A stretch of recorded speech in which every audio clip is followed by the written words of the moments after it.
mission, on mission. Trying to get it right. Transition. Changing the way that I see life. Transition mind. I'm on a mission. On a mission. Trying to get it right. I'm transitioning my life. Making a transition. Ooh, ooh, making a transition. Ooh, ooh, ooh, ooh, ooh, ooh. Making a transition. Ooh, ooh, ooh, ooh, ooh, ooh. Making a transition.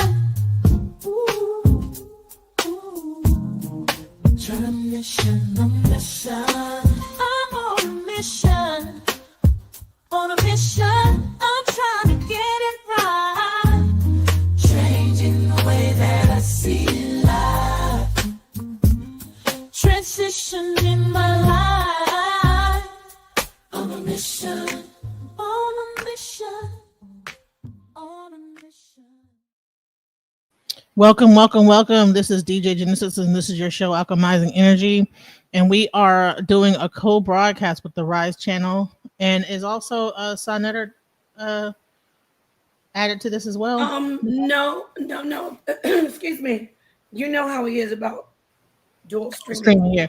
So this is just the R.I.S E channel and Alchemizing Energy, and we are doing a dual stream. And we initially had the show about FGM, female genital mutilation, and we were discussing that, and so it kind of got a little heated between my friend Napah and I kind of like left the panel, like probably prematurely, because it was getting a little bit too heated for me. And so we got on the phone afterwards, and we decided, what, let's because I named a few points that I was trying to make, and she was like, well, I wish you would have just said that or just waited to say that, instead of getting upset or whatever and leaving the stream. So right. I'm listening. Let me know. Just go ahead and can I just jump in? Yeah, go ahead. Exactly. So I want the information showing that it's not only Islam, but all of us, I think it's because it's such a sensitive topic for all of us, especially as women. The energy was up at 1,000 for everybody. So I'm going to sit back, let Genesis lead with the information she wanted to present on a broader scale. But then we will eventually, if you let me know when I can come in, I'll talk about why I wanted to lead with the Islamic part. Okay. Excuse me. I'm going to mute out. Okay. All right. No problem. So I wanted to really go into the cultural aspect mainly because, and I didn't want to tie it to any specific religion, because I kind of felt that when you're connected to a religion, then you're discounting the other aspects of it, because there's other practices that happen in these communities that are equally as brutal, and that's kind of like the direction I was going in, is that there's a lot of brutal practices that happen in communities, in cultures, when it comes to women and females, even like just children, things that happen. And so I really wanted to focus on, the cultural and not tie it so much to a religion, because people could always just try to debunk that. But when you break it down from a cultural aspect and you attack the culture of it, then now it's like, you're breaking down the actual true system, because it's all really based in patriarchy. But does patriarchy start with religion, or is patriarchy a culture? So that's pretty much the ideal I was getting into. So let's first bring in, this is the actual page I wanted to bring up. Okay. And this is called Sahayo, United Against Female Genital Cutting. They don't call it mutilization. They call it FGC. Okay. So Dabanga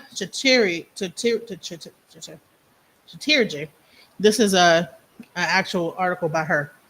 So let's go and let's read it. The exact reason for the origin of female genital cutting is unknown due to the dearth of conclusive evidences. Okay. Okay. I hope everybody can see this. Okay. Multiple theories revolve around how the practice began. FGC precedes both the start of Islam and Christianity and is practiced predominantly because of cultural traditions. Okay. And this is the thing that I wanted to focus on. So FGC is not limited to a single community, religion, or ethnicity. Rosemary Skane mentions that there are archival documentations indicating the Greek papyrus to have recorded women getting circumcised while receiving dowries around approximately 163 BC. In fact, there are several Greek scholars mentioning its prevalence before the advent of Christianity. Broadly, the practice is believed to have originated in Egypt, where circumcised and infibulated mummies were found, according to Frank B. Hoskin. Gradually, it spread around the contiguous areas of the Red Sea coast among the tribes through the Arabian traders. In Hanny Lightfoot Klein's opinion, though the practice is believed to first have spread in the form of infibulation, clitoridectomy increasingly became more acceptable form of FGC.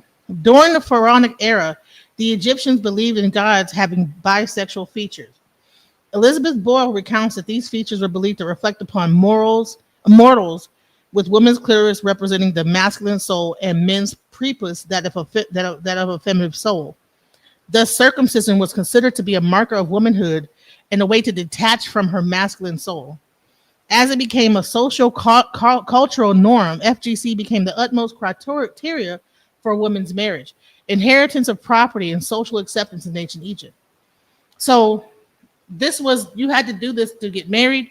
You had to have this before you got married, inherited property, and was accepted. And the biggest part that's crazy about this is that the females, even though this was really a male, I would say a patriarchal society and patriarchal thing. It was really based around patriarchy. The women were the perpetrators. The mothers were the ones that would push their daughters and children to do this thing. Lightfoot Klein also suggests that the population control was also one of the driving forces behind the practice, as by controlling a woman's sexuality. So, and if anybody knows, is that the first advent of actual Planned Parenthood started in Egypt. That was a thing.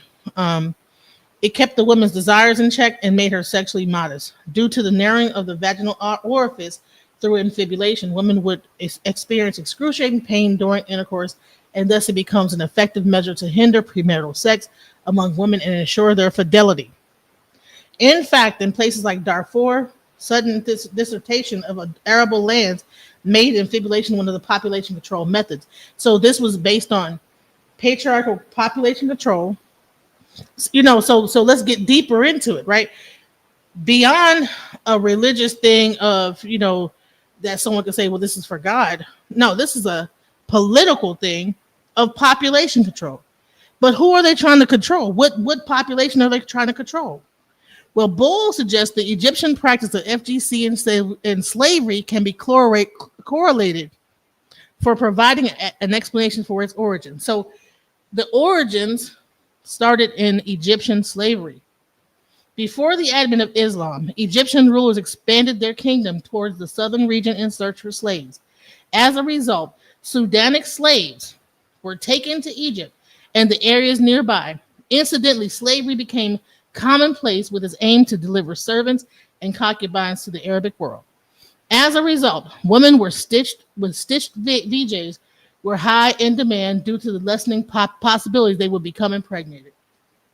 So what they would do was they were using these women and stitching them up in order to sell them because they would not become impregnated. And then that's crazy.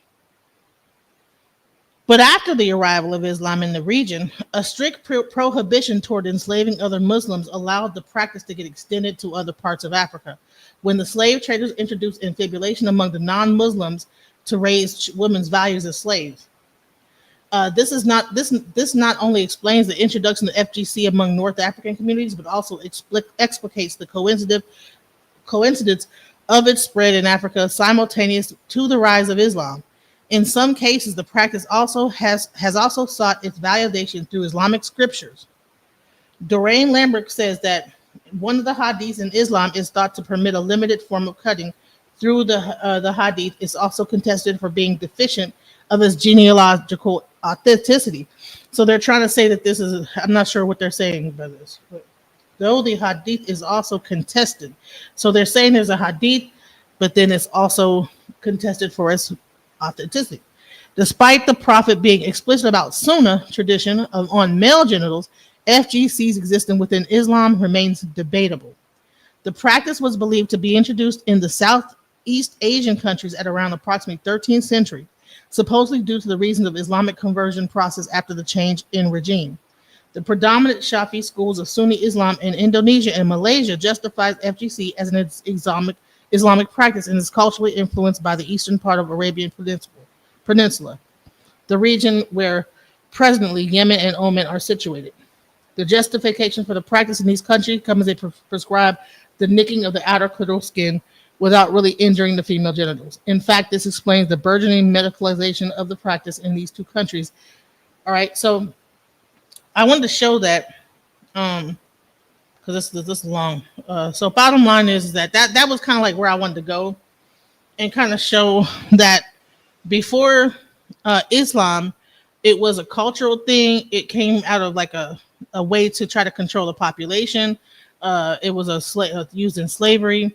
So, and then sometimes they would say, well, people's value was more or whatever because of the fact that they had this done. And I didn't want to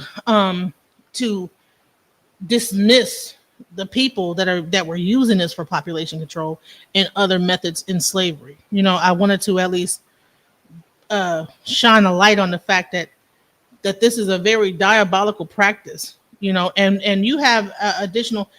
They might not be cutting the clitorises off of people and all sorts of stuff in America, but you have like things like birth control and things like that are happening in America. Putting IUDs in people and things like that are equally, if they didn't have any kind of whatever to, I don't even think they use anesthesia, but they're doing similar things, but they're just not like cutting you off. They're putting things inside of a woman to stop the population growth. So I wanted to actually even get into the fact that we don't even realize that we have our own form of mutilization even happening today.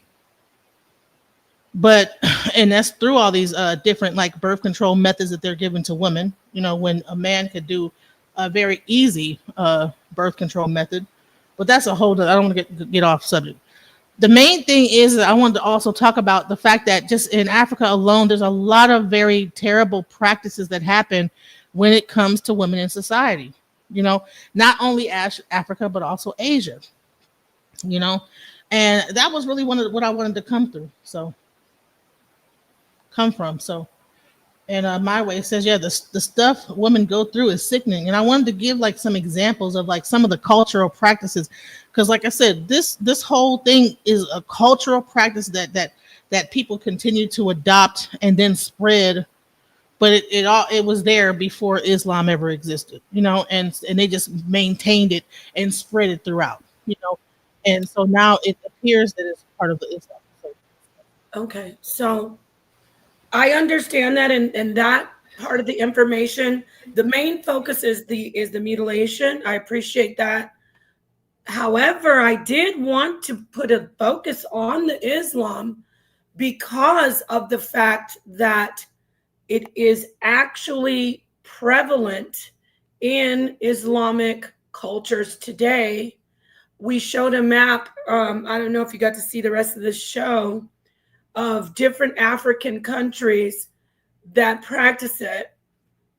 And those are countries that are predominantly Muslim.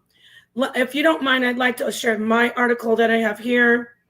And just to get, I don't even know if you even want to show some of that, a little bit of the show, because I didn't get to see the last part of it. Oh, yeah. I don't even know if I have it still. I don't have it anymore. I think I deleted it. Damn.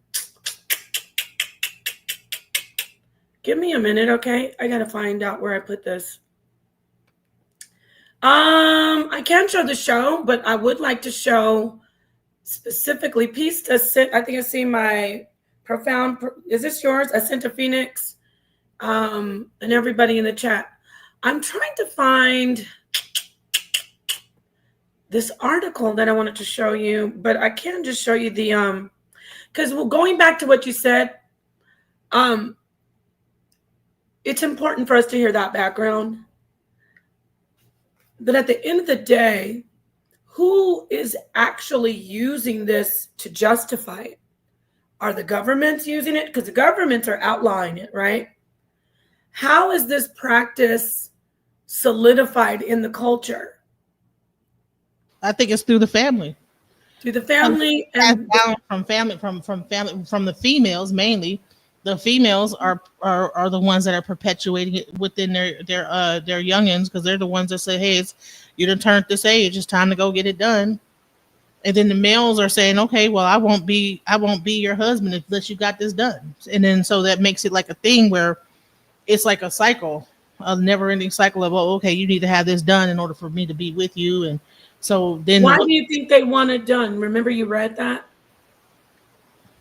You read that it was controlling them sexually, right? yes, to control them sexually. But they don't want them to have sexual freedom, correct? Yes. And that's why, when you were saying the thing about Kemet, everything you can read about ancient Kemet, they're very open, and they gave women a lot of power, and they didn't harp on women about God doesn't love you to be sexual. Divorce wasn't shunned, looked down upon. Women could initiate divorce. The only ones that did the circumcision, if there was any proof, would be a woman who was in a power position, let's say like Hatshepsut. That wasn't it wasn't a practice to regularly circumcise women. But if you were a pharaoh and you were a woman, you get it? So she won't, there again with this, it all goes back to sexual control, to deter the woman from having sex for whatever purposes, for whatever reasons. We can postulate, we can obviously deduce that they wouldn't want a pharaoh just wanting to go around having sex with a bunch of different people, because she might, get pregnant by the wrong guy.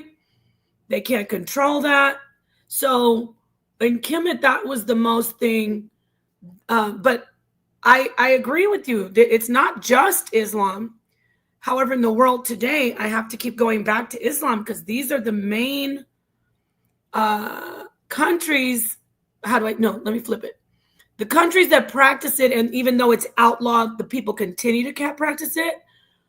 You will look at those countries and they're doing it in the name of Allah, and they're following those hadiths. So I'll show you the part of the video where we actually listened to this video where this Muslim, what are they called? Because I asked this on the last stream, where the Muslim leader, the caliph or whatever he is, he was like, "Oh, Allah will bless you if you do it." He even said that. So I'll let you weigh in on what I said, and then I'll get the video. But something happened. Can you still hear me? Yeah, I can still hear you. Okay. So let me give you an example of a place that's not a Muslim African country that practice FGM, Ethiopia. Okay. Now, Ethiopia has practiced female genital mutilation for over 2,000 years. And some people, I'm reading this, some scholars trace its origin in the region at the time of Kingdom of Kush and ancient Nubia, regions that neighbored or overlapped with modern-day Ethiopia. This place is the practice in pre-Abrahamic indigenous East African cultures. So I believe what happened is that it was already a practice. So like in Egypt and Sudan, it was likely tied to rites of passage, control of sexuality, and cultural identity. So, but the main part of it that I think is just even crazier is FGM is a product of patriarchal societies, but it has been enforced, perpetrated, and normalized by women, often believing that they are doing what is right, honorable, and necessary.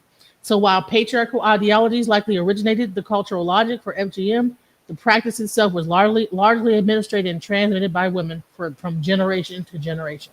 So Yes. I would say that you might have an Islamic group that comes in and takes over that culture and brings Islam, but some of the things within the culture will still exist, right? So let me give you an example. Okay, in Africa, in Nigeria, they have this thing called facial scarring, right? Now you might go to a Christian church in Nigeria and see plenty of people and children that still get this facial scarring, even though Nigeria is a majority Christian um, region. You know, they practice Christianity. It's like the largest thing. There's parts of Nigeria that practice Islam, but this culture has remained within their this tradition still remains within their culture as a rites of passage. So even though they practice Christianity, they still kind of hold certain cultural beliefs that, you know, as a when you turn a certain age, you're supposed to get these scars on your face for whatever reason. Now, I believe, in my opinion, that that's the same thing with genital mutilization. Is that even though Islam came into fact in these regions, all that happened is that they did take on Islamic as a religion, but they continued their underlying practice of mutilation, and so therefore, because of the fact that they maintained whatever they were doing is being tied to Islam. And I'm not sure about the hadith is whether that was a part of Islam, because I think maybe they did it in the part of Arabia where Islam originated from. Maybe that was a part of their practice as well. Seems like it was something that everybody was doing at some point. And it just so happened that these religions popped up and now it's being tied to them. But, you know, you have all these different practices in Africa that are kind of brutal. You know, I can only imagine being a child and having somebody razor blade my face to death. You know what I'm saying? I can only imagine being a kid starting off um, with a small plate and it growing all the way out to this, and, you know, and in my ears and this, that, the other. And that's a sign of beauty. You know, I can only imagine in Asia what it would feel like to start as a child and get these little rings put on my neck all the way until I grow up a certain age. And I'm not sure what religion they practice, but this is like the cultural norm. But they might be whatever religion, but still this is a cultural practice within their culture that they still hold true to. And that's what I was really trying to get to. Okay, let me address that. When the danger of that, though, Genesis, is you conflated like aesthetic practices with this abusive and it is female genital mutilation. When they say female genital cutting, they're trying to kind of like soften it. So when we conflate, and it's not that I'm glad we're having this dialogue. It's not that I'm like, you're right, I'm wrong, but I just want to point something out for me that's dangerous is if I talk about lip plates and facial cuttings, that for me, I know in their culture is an aesthetic practice. I now have gone backwards in my activism against female genital mutilation because I'm saying, well, it's a cultural practice. It's something that I might not in the West understand, but it's something that they do. When in fact, it is not something that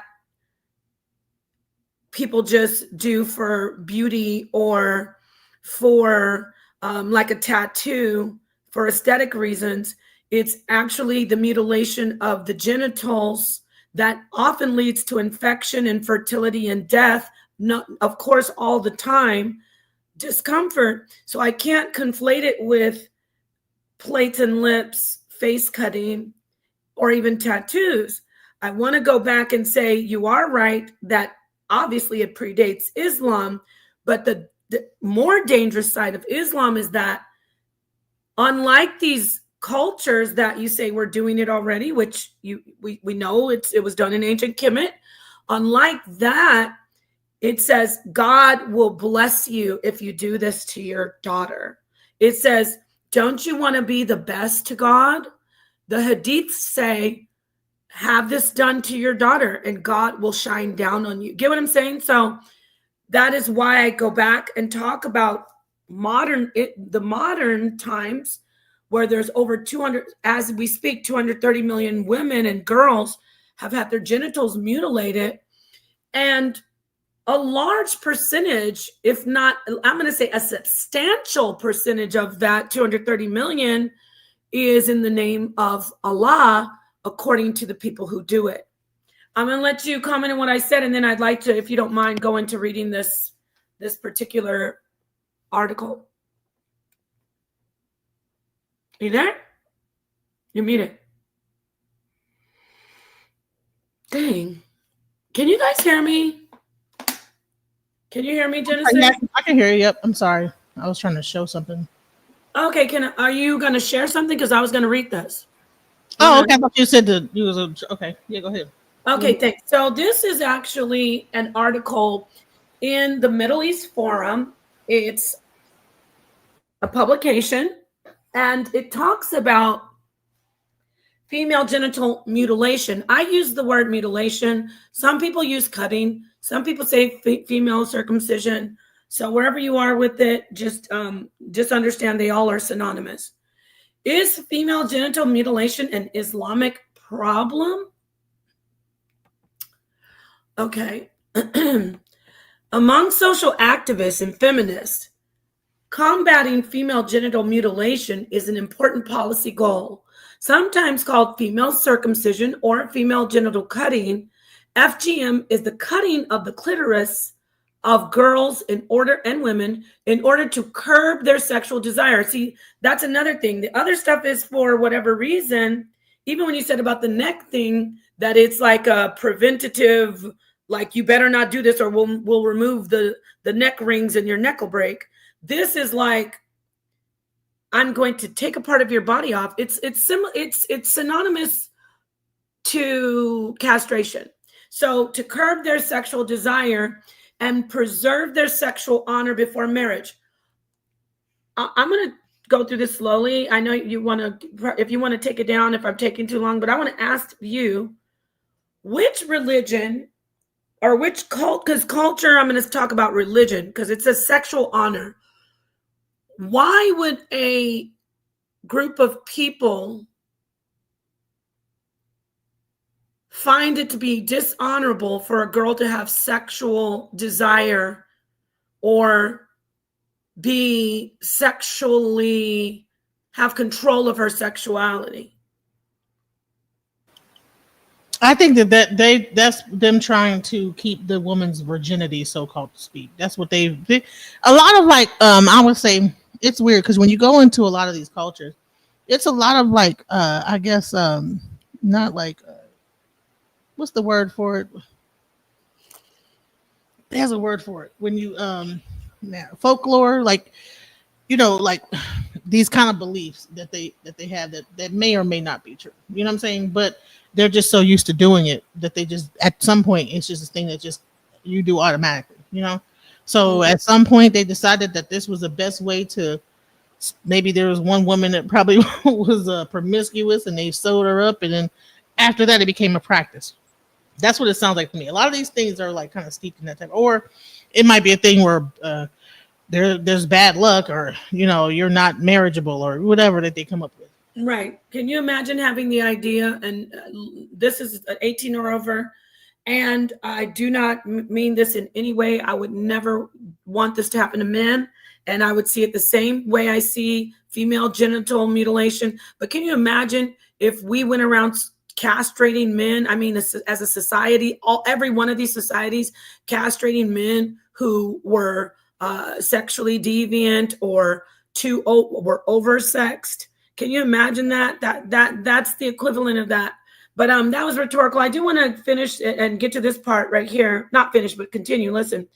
The practice, female genital mutilation, prevalent in some majority Muslim countries. So I'm not the only one. They're changing the narrative lately in the past, I'm going to say about 4 years, because everybody wants to be politically correct. They're starting to change the narrative that it is not predominantly Muslim countries that are doing this to the girls.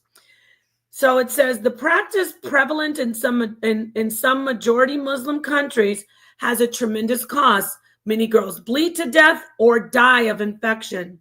Most are traumatized. No, all are traumatized. They just deal with it in a different way. Anyone who gets their genitals cut off is going to be traumatized. Those who survive can suffer adverse health effects during marriage and pregnancy. New information from Iraqi Kurdistan raises the possibility that the problem is more prevalent in the Middle East than previously believed, and that FGM is far more tied to religion than many Western academics and activists admit. Many Muslims and academics in the West take pains to insist that the practice is not rooted in religion, but rather in culture. Quote, here's an example. When one considers that the practice does not prevail and is much condemned in countries like Saudi Arabia, it's condemned because of activism, not because they just decided to stop doing it. And it's done like under the radar. But anyway, I digress. Back to the quote. The center of the Islamic world, it becomes clear that the notion that it is an Islamic practice is a false one. Hasina Lockett, a child clinical psychologist at North Warwickshire Primary Care Trust, wrote. So I'm going to leave it at that. But let me just get to the end of this. True, FGM occurs in non-Muslim societies in Africa, just like our sister Genesis said, and in Arab states such as Egypt, that's predominantly Muslim, so I don't know why they added that, where perhaps 97% of the girls suffer genital mutilation. Both Christian Copts, yes, there's Christian Copts in Egypt, and Muslims are complicit. So again, I'm not saying that it's only Muslims, but I'm going to continue to say it is prevalent in the Muslim communities. I'll leave off of this article, even though there's a lot more meat on that bone. But do you see what I'm saying? Like, if we're gonna, it's like when I talk about the consciousness information, I know that consciousness is not just in the brain, but we have to start somewhere. So the research that they're doing, and that's been being done, starts with the brain. So because we know for sure that's where we can trace consciousness, obviously. So with this topic, it is prevalent in the Muslim culture. Keyword Muslim culture, not exactly Arab culture, not exactly African culture, but Muslim culture of those particular countries and regions. So thank you for letting me get that out. But you get what I'm saying? So I agree with you. But for me, it's like, what's the biggest part of the problem? Let's attack that and then work our way out to the fringe, or, work our way down. So what do you have to say? I think that the best way to attack a problem would be go to the root, right? So it's almost like if you attack the outside of it, okay, well, you have these symptoms. So there, you'll say that the Muslim culture is the thing, but it's the culture before the Muslim culture is the thing. And I wanted to give an example. I wanted to show an example. Hold on, let me show you this. I'm gonna speed it up a little bit. So you wouldn't say that religion rules the culture or is predominant in the culture?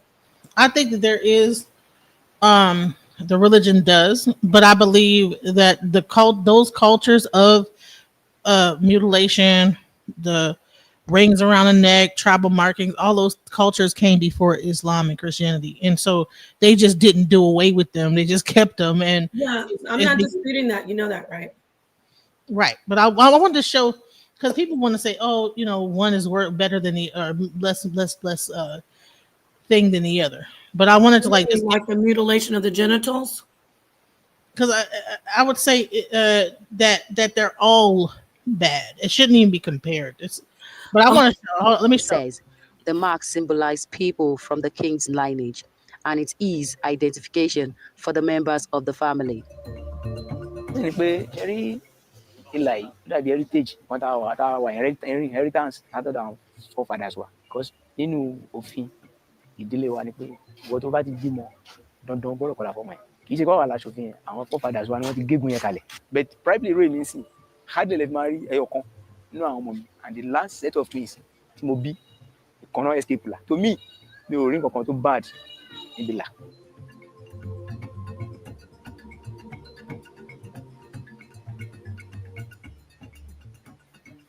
Tribal marks are given to children, mostly from the southwest of Nigeria. Okay. So it's a painful process. It's not so all these things, it's you say, well, one because it's in the genitals is bad. This is also a traumatic experience that happens as well. I'm not saying, but I mean, they all should be eradicated. Because doing this with a screaming child is just a mess. You know what I'm saying? So, yeah. Yeah, so let me say this again. For you in the West and for us in the West, it's like, oh my God. Now this isn't the same as female genital mutilation. It's this, it would be equivalent to tattooing, ear piercing, piercing anywhere on the child. It would be equivalent to that. So I will even take a step out onto the ledge and say this particular thing that you're showing would be equivalent to male circumcision. I'm going down a slippery slope because the genitals are not the face, but I'll acquiesce just to let you know that I'm very strong on this position that female genital mutilation is on another level of absolute torture and excruciatingly dangerous pain in the procedure and as far as psychological and biological. But let me just get back to you showing this. We could even speak about how this, if we're going to compare it to the genital circumcision, it could only be compared to male circumcision, not female genital mutilation, also known as circumcision. Why? Because male circumcision is aesthetic. It is an aesthetic thing. That's what it's just for looks, according to what we've learned over the years. However, there are benefits. Stay with me as far as just the looks. I'm not talking health wise. There are benefits socially when a man, his family, decides as an infant to circumcise. What are the benefits? That is a social norm in the West. So that person doesn't have that, that's stigma, or that doesn't have to be the myth that follows the people about, oh, you're dirty, oh, you're a heathen, you're not godly. Because remember, it's also a religious practice at the end of the day. So a lot of cultural practices go back to religious practice. Even when he's talking about my tribe and this and that, they don't follow. They're more ancestral, more the gods that they see. Of course, you know about this more than I do when it comes to a type of, with African spirituality. But what I do know about African spirituality is it's not just one God ruling over, and there's a lot of ancestor worship. So that would go back to your tribe. So at the end of the day, I would say that these particular cultural traditions are rooted in a type of religion or a spiritual belief. However, I would never compare face markings, plates in the lip to female genital mutilation. It would be equivalent to me saying a male getting his member cut off is similar to someone getting a full body tattoo. So that's what I want to say. Right. So I know you hate ChatGPT, but I just wanted to show. No, I don't hate it. I just don't use it, and I don't have that kind of a. When people are arguing and telling me that I'm wrong in a debate, like the professor from Pseudo Killigan's Island, you don't even have your own individual thought. All you do is rely on ChatGPT. So I do not hate ChatGPT. It has its uses. Go use away. So, hold on, let me see if I can zoom in on this real quick. So I really want to focus on Ethiopia because Ethiopia is not an Islamic country, and it's practiced very broadly there. Okay. Okay. All right. But hold on, let me just do this. But we do want to point out that it is Abrahamic faith, right? Well, Of course it is.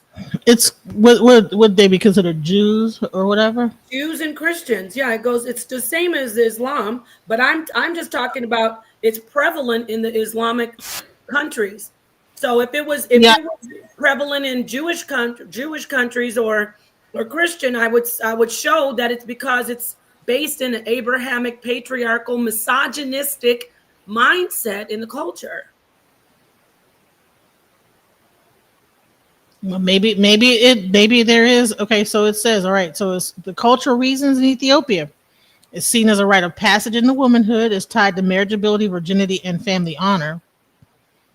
Misconceptions about religion practiced by both Muslim and Christian communities. So it's both. So it's somehow there's some misconception between both communities. It's carried out mostly by elder women, traditional birth attendants, or community designated female circumcisers. So they criminalized it, and it's been practiced over 2,000 years. It's a cultural tradition, not a religious obligation, and is now criminalized and increasingly challenged through education and advocacy. So, I think that's so. Also, what it talked about is the role of men. Men often create systems of control in which FGM becomes valuable, controlling female sexuality, determine marriageability, and defining honor. In some cultures, men expect women to be circumcised and refuse to marry uncircumcised women. Paradoxically, many men are unaware of the details of the practice or its consequences. It is kept as women's business. So, again, um, yeah, this is it's a product of patriarchal societies, but it's been enforced, perpetuated, normalized by women. So, at the end of the day, um, I think it's not necessarily. There's nothing in the Bible that I know of that says that the woman should be circumcised. Exactly. That's So why. why is that being practiced in Ethiopia? Because let me say this exactly. They don't circumcise women in the religion. The Bible doesn't say circumcise women, so it's not a part of the culture. In Christianity, definitely it doesn't say circumcise women at all. In fact, Christianity, out of the three Abrahamic faiths, is the most liberal and the most empowering of women sexually. It says, "Men, please your wives. Don't hold back sex." So it says if you're a young woman and you're less you're wanting to have sex, go get married. So that's the most liberal of the three. Abrahamic faiths are Islam, well, in this order, not Islam first. First came Israel, the Torah. Then And came, weren't the Ethiopians one of the first people to adopt the Judaism, and then they turned into Christianity, or were they Christians first? they were actually first, is, what you said. They followed Israel. They followed Torah. So, and then came the Christianity. But So, is there anything in the Torah? Because I don't really read the no, Torah. there is not one single word in the Torah. But what is in the Torah, worse than even, if you could imagine something worse than female genital mutilation, you can unalive your wife if she's if she's supposedly sleeping with another man. And this is something that's similar with Islam, which is happening today in Islam right now as we speak. A man can unalive his wife if he thinks she's cheating. He gets to go through the process. It's just a veil. He goes to the guy. The guy might even be a buddy of his. The guy says, "Okay, I'm going to check and see. Oh, she failed the test. Time for us to bury her into a pile of sand, and everybody pick up a stone and start throwing." This is literally So, do happening. you think that this was a practice maybe created by women to ensure that their loved ones were? Not at all. That's absolutely ridiculous. Women didn't have any So power. why are the women the perpetrators of it then? No, okay. First of all, this couldn't have been created by women because it's an ancient practice that from patriarchal cultures and societies. Secondly, women are doing it because what we called it on the internet is a pick me. Women are doing it because they, first off, have no choice. It's like get in where you fit in, get down or get put down. So there are women doing it because they have to do it. If they don't do it, they're going to be seen as unruly, ungodly, and they get to get their lives taken. They don't get to just be like us in the West, like, oh, just be called feminist and slandered. They get their lives taken. So that's why women obviously are putting it out there. I did want to continue down what I was saying. I didn't get to finish. In the three religions of the Abrahamic faith, Islam is the only one. I don't know what happened to Genesis. Maybe she'll be back.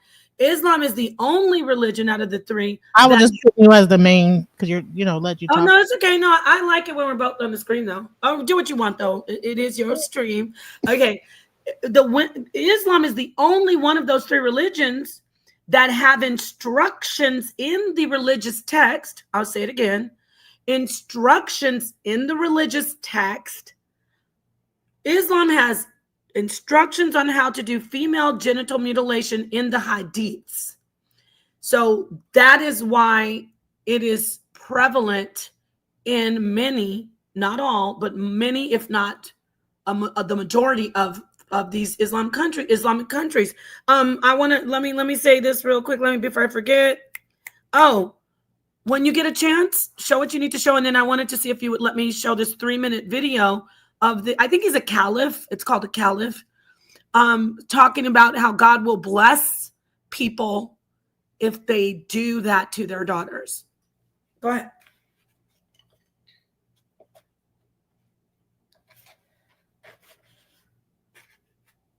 Oh, this is Chat GPT? Oh, it is. I see. Okay. I can't hear you. Are you talking? Genesis, are you there? Oh, I'm sorry. I was talking and it was on mute. Okay, my bad. All right. So it says the hadiths that mention female genital mutilation were not a part of the original teachings of Islam during the Prophet Muhammad's lifetime, and the few that exist were added into Islamic literature centuries later. They are considered weak, da'if, or unreliable, munkar, or mursal. By mainstream scholars, right? Yeah. So, and then it breaks it down into why were those hadiths included. During the hadith compilation era, many regional customs, including FGM in Egypt, Sudan, and parts of Arabia, were still practiced. Compilers like Abu Dawood or Al-Bayhaqi recorded everything they heard, labeling some narratives as weak or questionable. Inclusion equals endorsement. Scholars catalog weak hadiths to inclusion does not equal endorsement. Does not. Okay, that's what that means. Okay. Yes. Scholars cataloged weak hadiths to document cultural context, not religious law. And then the consensus today is FGM is a pre-Islamic cultural practice, not a requirement in Islam. Any hadiths referring to FGM are either weak, contextually misunderstood, or descriptive rather than prescriptive.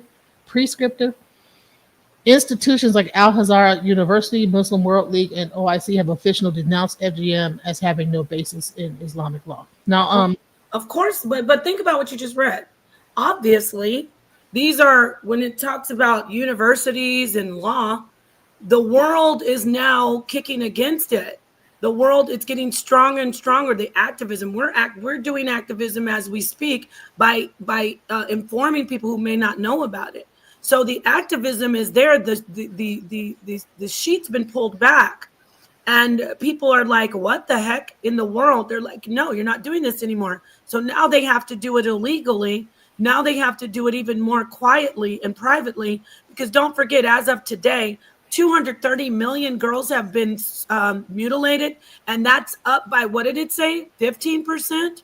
So it was 30 million more girls, or the math like that. So yeah, of course, that's what they're going to say. I'd like to point out that there were no real, I get it, it's Chat GPT, but we have to also be clear that there are many powerful people who will try to steer the narrative away from people making changes when it comes to these practices and when it comes to Sharia law. We have to remember there's politics behind things when we don't have actual sources, and we could. That's my qualm. The qualm that I have with ChatGPT. I would like to show you an actual Muslim leader, a Muslim. Forgive me if I'm saying the wrong thing, everybody, but I think it's called a caliph or the head, one of the head leaders in the Muslim faith of Islam. And he's going to be answering a question that a woman, bless her soul, sent to him and said, is female genital mutilation, she says female circumcision, permitted in Islam? If we could just listen to him, I'm a screen share, and then we'll hear from the source, not just like, I appreciate ChatGPT, but I can't trust ChatGPT because I know better. I know the truth. And I'd like to show you, Genesis, if you let me play this. It's 3 minutes. Of course, I can pause it when we need to. All right, can I go ahead and show this? I don't know if you're sharing it. Oh, okay, great. All right, so let's listen to this Islamic leader. Fatumatta sends us a question, and she says, is female circumcision permissible, and whether it was done during the time of the Prophet ﷺ? The most authentic opinion of scholars is that circumcision is part of human nature, and it is something that is natural and part of nature, as in the hadith of the Prophet ﷺ, meaning that this is the original way that Allah has created people to have, that is to clip their nails, to shave or trim their mustaches, to remove the pubic hair, to pluck the armpit hair, and to have circumcision. Already red flag for me. Cutting your nails isn't the same as slicing flesh off of your genitals, male or female. But I'll continue. However, the scholars agree that male circumcision is mandatory, and hundreds of medical reports support this. This does not concern us as Muslims, whether medical reports support or disagree. You heard him say he was happy to, first off, use the information that 100 medical reports support that male circumcision is healthy. Notice he won't say that about female genital mutilation later on after this, after I unpause it. But you heard him also say, and I want to say this to Genesis too. Genesis, I want to get your feedback. You also heard him say, we don't really give a damn if they said yes or no anyway. We're going to still do it. What does that tell me? Because even though we're making these laws, even though the world is speaking up against it, even though educated, intelligent Muslims are saying, wow, this is wrong, they letting us know we don't care. Same thing goes with these small villages that are doing the practice.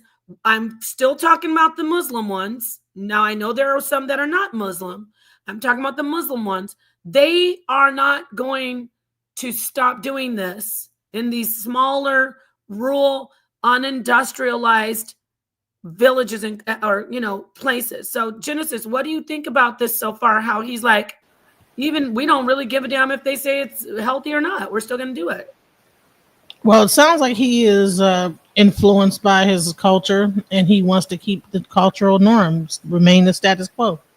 Yes, ma'am. His wife is probably circumcised, it sounds like to me. Exactly. Let's keep listening.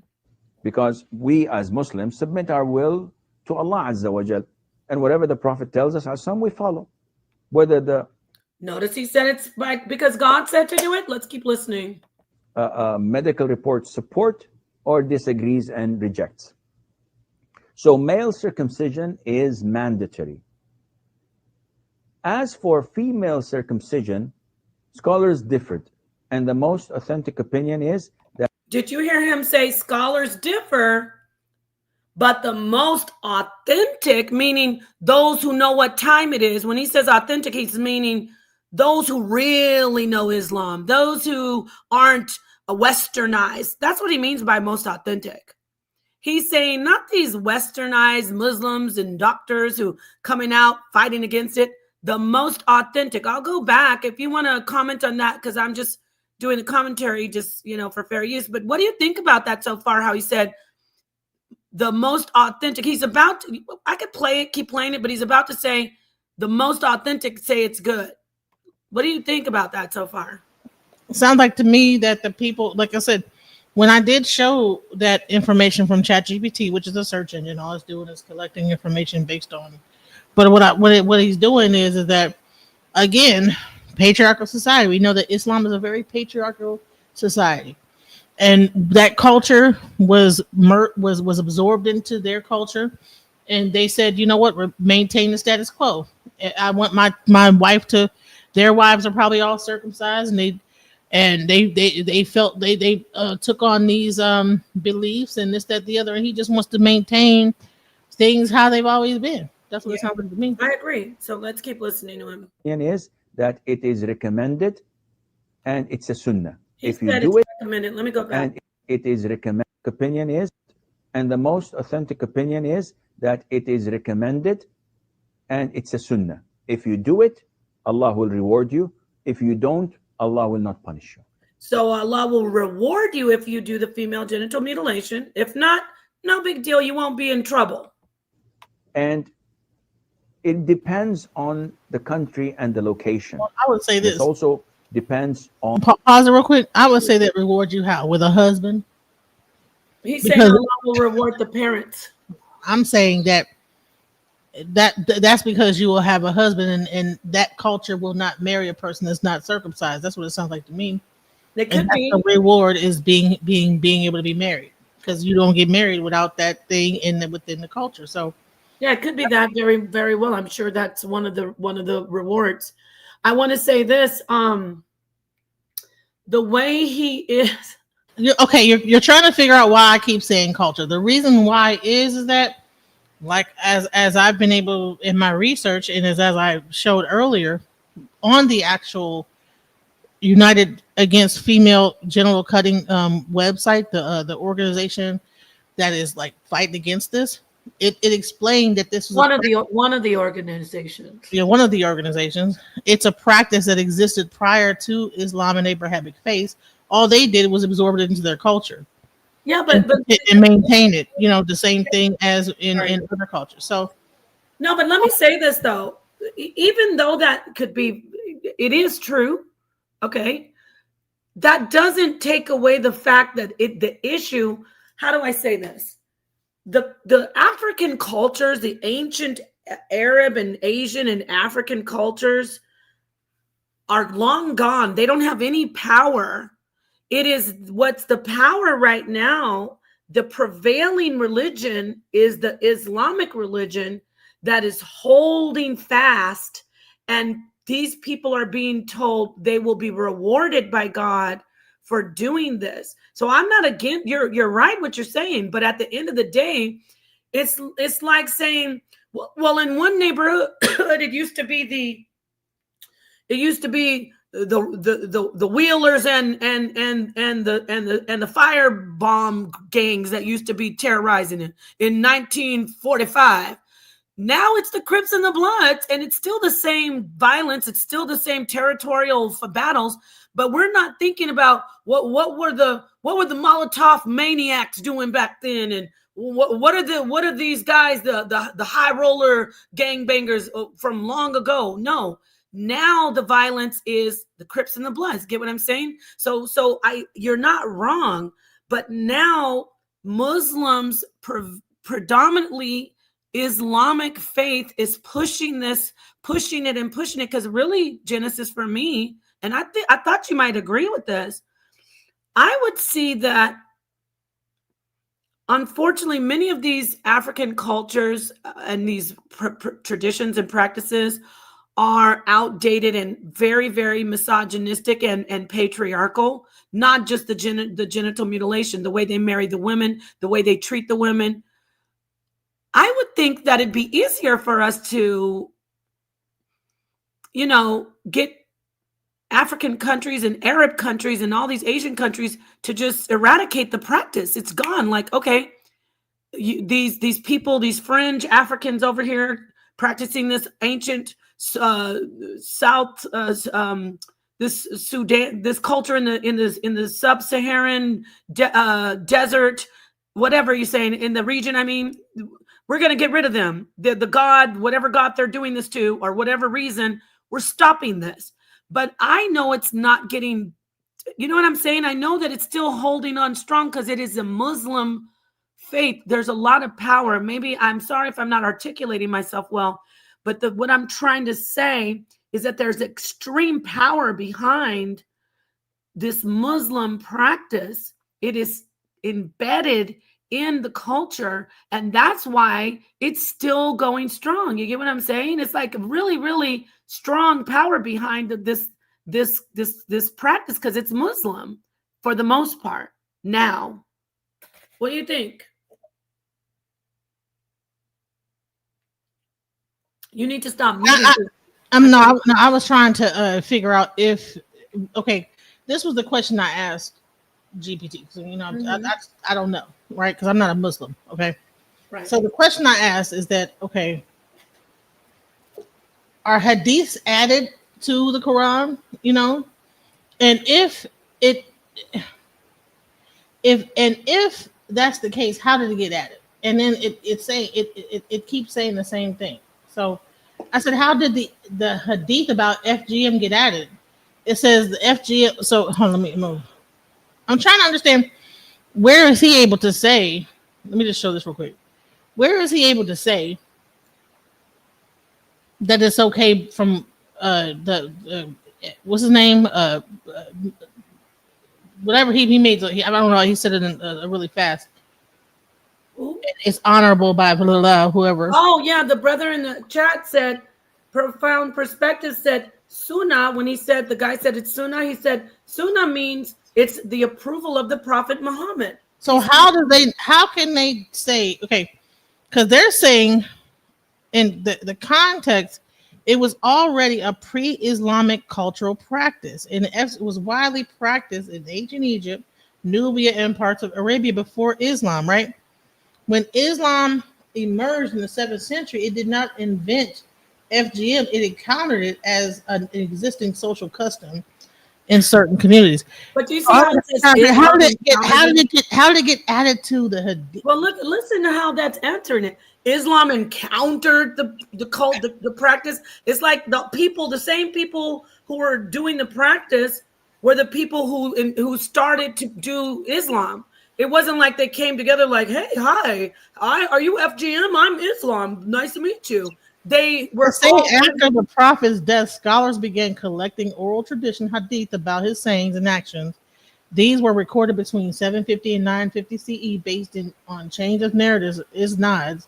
Some hadiths reflect actual teachings, while others simply preserve what people were already doing, even if the Prophet didn't endorse it. So it sounds like to me that it was in there, and so he's saying that the Prophet endorsed it, and then they're saying that okay, the hadith is, do not cut severely, as it is better for the woman and more desirable for the husband. That's the actual hadith. It is called Sunan Abu Dawood, book 41, hadith 5251. Yeah, that's a part of the religion. That's a part of the Islamic culture and religion. And it's graded weak, da'if by major scholars like Al-Albani and Ibn Hajar. It was included not because it was strong, but because compilers aimed to record everything they heard, even weak reports. That's a lie. That's a lie right there. Hey, so this is I wish there was a Muslim. Is there a Muslim? Say what you need to say. I was talking, but go ahead. No, I would say, is there a Muslim? I'm gonna put the no before. Yeah, get a Muslim. But while you get that Muslim, I don't know anything about Islam. Well, let me speak. I don't know all about it, but I do know what a hadith is. And he's up here talking about it because he's a Muslim. They follow the hadiths for the most part. There are Muslims who do not follow hadiths. They are fringe. Meaning, when I say fringe, I'm going to go out on a limb. The FOI, the Fruits of Islam, the like a maybe some type of, I don't know if they're called conformed or conservative Muslim. There are Muslims who just go by the Quran, but the Quran and the Hadiths go together, just like the Torah and people would say the Talmud goes together. They have interpretations of the laws and of the book itself. I'm talking about with the Torah. So with the Quran, that's the book that everybody follows, and then they have the Hadiths, and we're looking at a Muslim right here. You stopped sharing it, but maybe we could put it back up. Is this how I get it back up there? So let's play the rest of him saying that it's all good, that it's God's good. Allah will love you more if you do this. On the surgeon operating this. Oh, and then he goes into, it depends on who does it. This is right here. I'm going to tell you why he's saying that. This is where he's cleverly trying to separate his people from the other people of other more unindustrialized cultures and countries or regions or villages. He's trying to be like, we don't use a big ass rusty butcher knife. The ladies that do it and da, da, da, da. It's still mutilation. So he's cleverly trying to say it depends on who does it. No, it doesn't depend on who does it because it's still mutilation. The country and the location. And it also depends on the surgeon operating this. If he's not knowledgeable, if he does not have the experience, it's forbidden for you to do this. And so if a man has been doing it for decades, generation after generation in a village, he's obviously considered knowledgeable. So when they read that text in the Hadith, they're saying, oh, so-and-so. Are the women no longer doing it? Now it's men doing it? No, he said men. I just follow what he said. A woman or a man, whoever's doing it is going to, men and women both do it alike. But if whoever's doing it, the practitioner, how are we saying they're not knowledgeable? How are we going to tell them they're not knowledgeable if they've been doing it for like the one story we saw? The little girl was 7 and her mom had it done. So that tells you that whoever is doing it in the village may be doing it horribly, but that person's considered an experienced practitioner, right?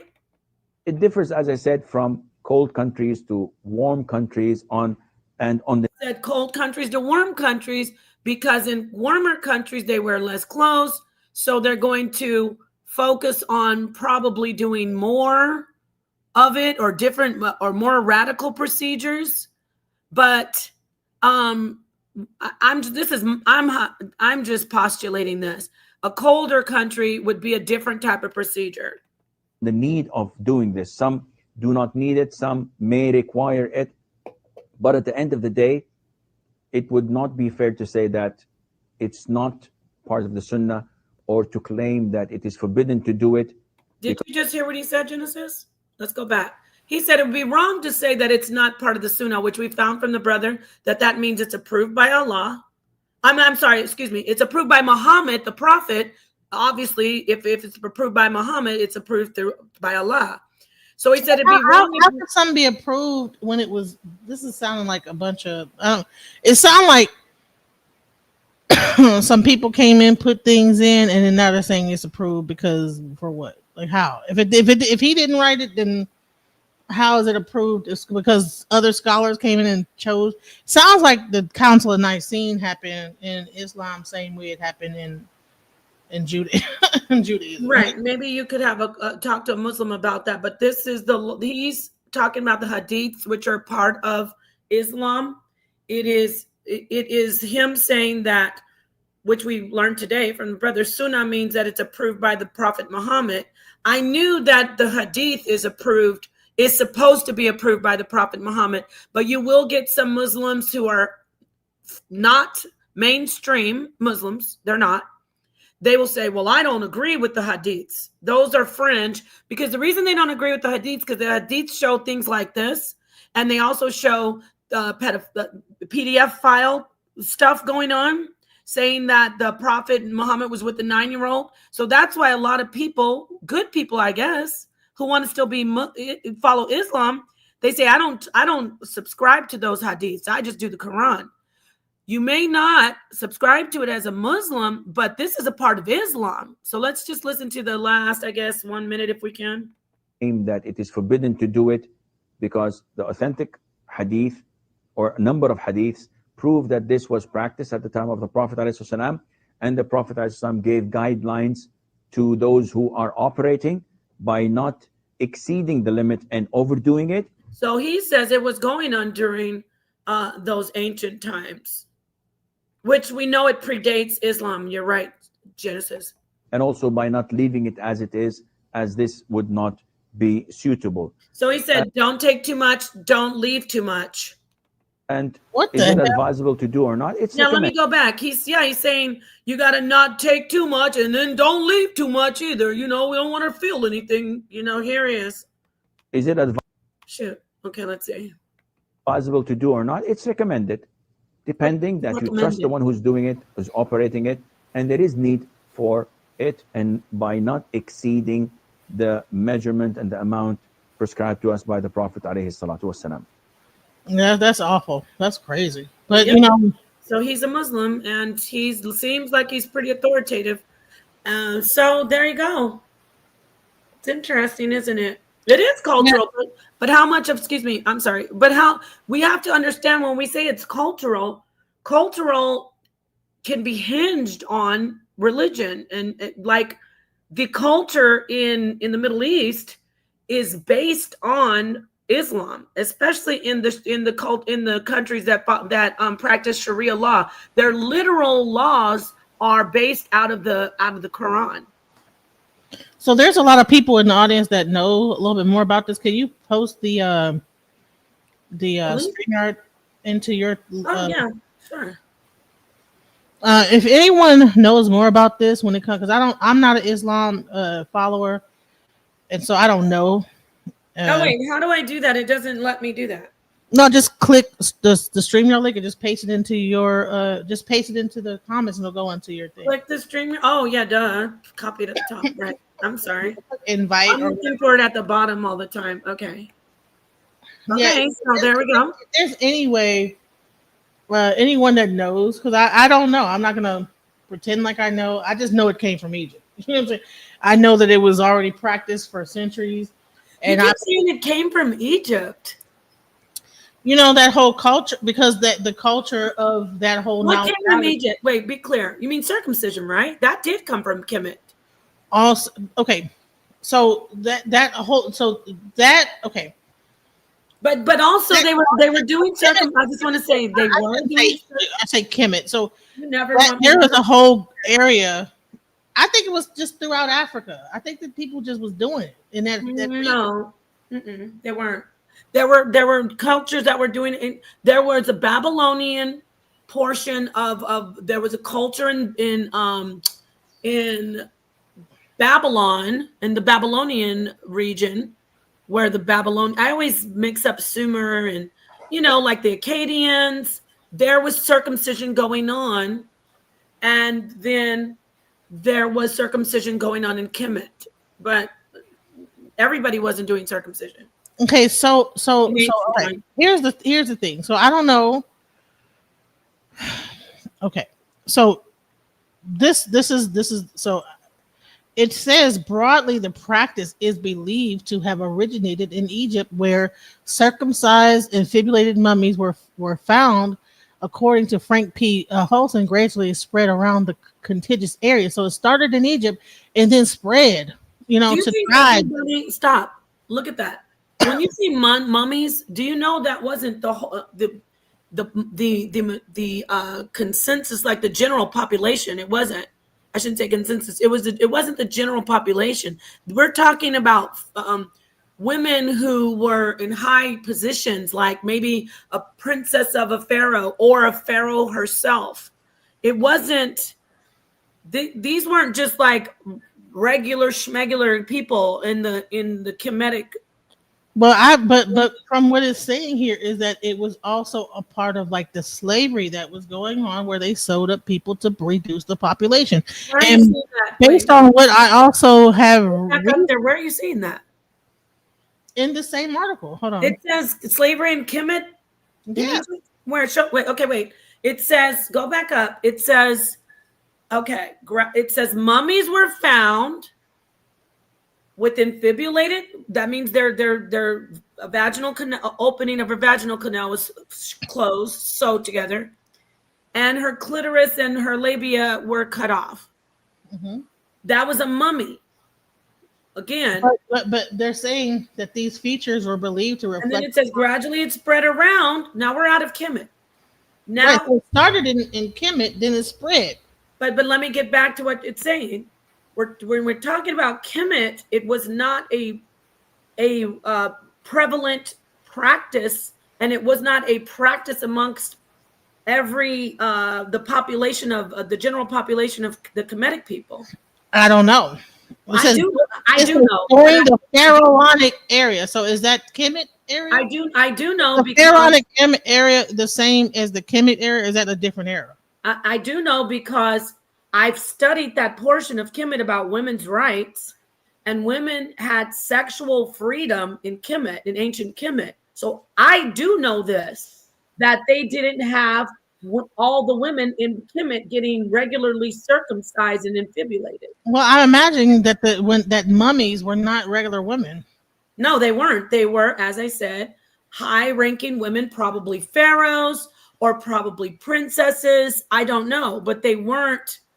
My point is that it was done, I'm sure, to women to control their sexuality who were in high-ranking, powerful positions to deter men from trying to get them pregnant, maybe, or to stop them from going to control their sexuality, just like it's used today. But in general, the population of the ancient Kemetic women did not get circumcised and infibulated. They didn't, because they had sexual freedom. So have you heard of Harry Lightfoot Klein? No, I'm not familiar with that person. Okay.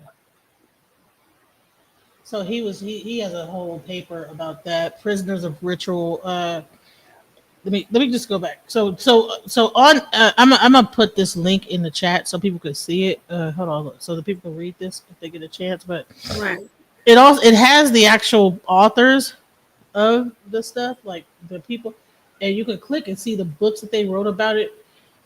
So all right. So one thing I wanted to show is that I want you to can you read where it says, why don't you finish reading where you said during the Pharaonic era, the Egyptians believed in gods having bisexual features. Right. And then yeah. Elizabeth Boyle recounts that these features were believed to reflect upon mortals, with women's clitoris representing masculine soul and men's prepuce that of the feminine soul. So this sounds like a Egyptian religious practice of the pharaohs trying to. But this isn't even what this is her opinion, number one, and number two, how does that justify cutting off their clitoris and sewing their vaginal canal opening closed? So this is a medical book, I think. I don't know. Let's see. So this is from John Hopkins. What's the name of the book? Or is it a paper? Is it a book? Because I saw the title at the beginning. It's a John Hopkins. Let's see.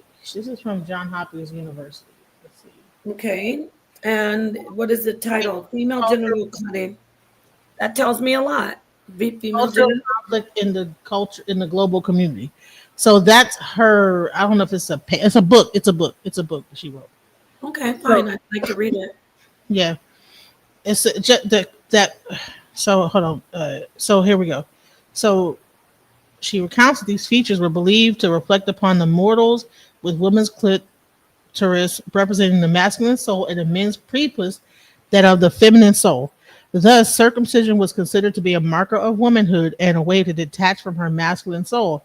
As it became a social cultural norm, FGC became the utmost criteria for women's marriage. Why would she want to detach from her masculine soul when Kemet is about balance? I don't know. This is the research that she did. She has a whole paper on it or book about it. So Lightfoot Klein also suggests that population control was also one of the driving forces behind the practice, as by controlling a woman's sexuality, it kept the woman's desires in check and made her sexually modest. Due to the narrowing of the orifice, it becomes an effective measure to hinder premarital sex among women and ensure their fidelity. In fact, in places like Darfur, sudden desertification of arable lands made infibulation one of the population controls methods. Let's go back to Egypt, okay? Darfur. Yeah, Darfur. Okay, so we do. Can we look at a little bit what's going on over there, or no? Well, I was trying to get back to Egypt and the slaves because I know that. Isn't that where those girls were all kidnapped from, or no? Yeah. Yep. Okay, not shocked.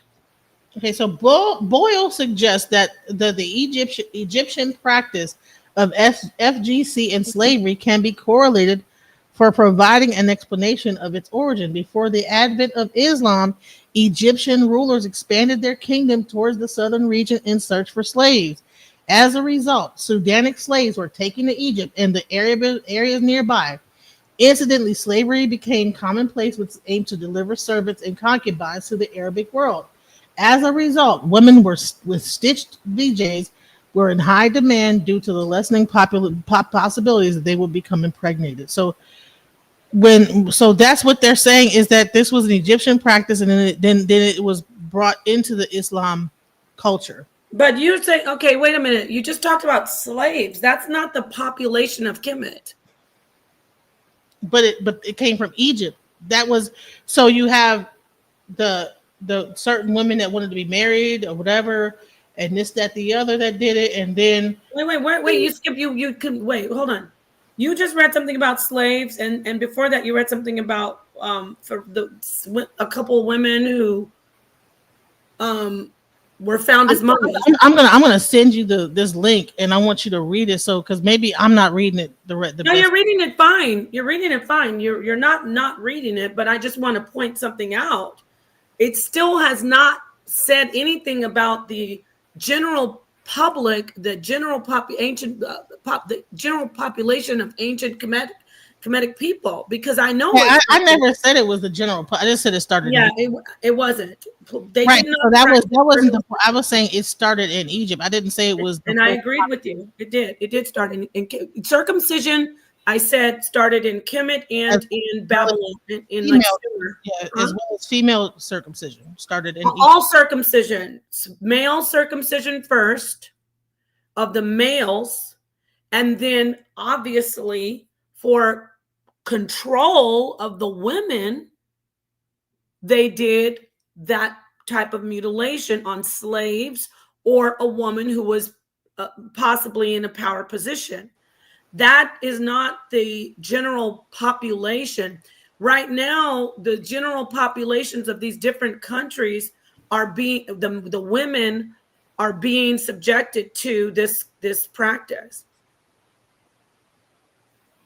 Well, all I'm saying is that this practice started in Egypt, and it was spread throughout that region, and then it got adopted by Islam, and now it is the prevalent. It didn't spread throughout the region. That's misleading. That's what this is saying. Is that I know what this says, but the facts that it did not spread, because that's misleading, making people think that in Kemet it was being practiced in the general public. It wasn't. It says broadly, the practice is believed to have originated in Egypt, where circumcised and defibrillated mummies were found, according to Frank B. Now, of course, mummies. I'm not sure exactly if you had to be special to be mummy. I don't know. Gradually, you did. I do know that you didn't. You couldn't just be. They weren't just mummifying every single person in the population. So it says gradually it spread around the contiguous areas of the Red Sea coast among the tribes through the Arabian traders. Stop right there. Where's the dates? This is very ambiguous. Frank P. Hodgkin is the person that wrote this. No, but where's the date? When did it end up around the Arabian? What does it say? Arabian whatever? Because is this post Islam, pre-Islam? We need to know, right? Yeah, I need everybody. I'm trying to find the actual here. Is this it? Thank you, my way. Okay, the Hoskin report. So this is a 1994 uh, thing. Trying to get this is a paper. Sounds no. And remember, we're not just we're on the same page that it be where it originated. We're on the same page with that. But it was not prevalent, and women of the Kemetic population were not subjected to it. Uh, it wasn't something that was a norm in from what I've read. I would love to have someone who studies Kemet like Asar or Jabari come in and elaborate on that. I'm sure they would corroborate what I'm saying, because what I've seen, I have been doing somewhat, I'd say more than the average bear research on women's rights for some research that I was doing about heritage and passing on the in the royal line, and women had the right, they had lots of rights. So in Kemet, from what I've studied, women were not subjected to female genital cutting. It wasn't So it that's wasn't, a it whole wasn't a book. requirement. It wasn't a requirement. So that's a whole book. I would have to actually get the book to actually get probably the Okay. dates. That's so. It's called the Hoskins report, and I'm sure he probably has dates in there. I wasn't Yeah, prepared. that would be good to know the date, because the article is super ambiguous. But I do know But that. they did like put the links in of the actual. So it wasn't like they put the information on where to find the information at. So where they did cite the source of the information, but it's just that I don't have the book. Right, You know. right. Again, I'm not saying it didn't begin, that it doesn't predate Islam. The problem is that for the most part, Islam, as you heard this Islamic, I don't know, my brother said Imam, a couple people said Imam in the chat. I don't know what he is, a caliph, an imam, but I know he's a religious leader. And he was more than clear by saying it's a require. It basically said it's a requirement, but it's not like Allah's gonna like be mad at you. It's a recommendation. I'll say that it's recommended. So ancient times, different conversation for me. It's interesting. It's a different conversation for me to talk about when it began. Um, as far as So it was originally published in 1979, mhm. and yeah. So yeah, this book is old as hell. So I don't even know if there's even a way to even get the. I don't even. Also, do you mind if I show something after you? I just want to quickly, because, we look at these different countries this is going to be quick, because I used Google and I saw this. Okay, so when it said Darfur, what religion is the country of Darfur? Islam. Islam is the predominant religion in Darfur, deeply influencing the region's culture. Let me read that again. Islam is the predominant religion in Darfur, deeply influencing the region's culture, social structures, and daily life. So you see, so we can't disconnect culture from religion.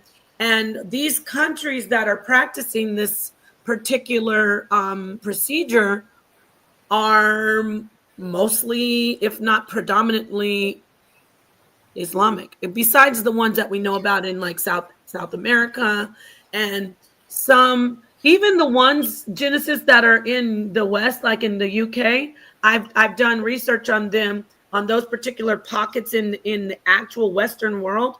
Those are migrants that came from countries like Asia and Africa, and even the Arab countries, and then they displaced, I should say, they migrated to the UK and the United States and Canada, but they still brought that practice with them. Well, I would say this. Wait, show that article. Let me see. This topic is beyond Abrahamic religions. You're right, but It's a big part of the Abrahamic religion, specifically Islam, my friend. And I appreciate your comment.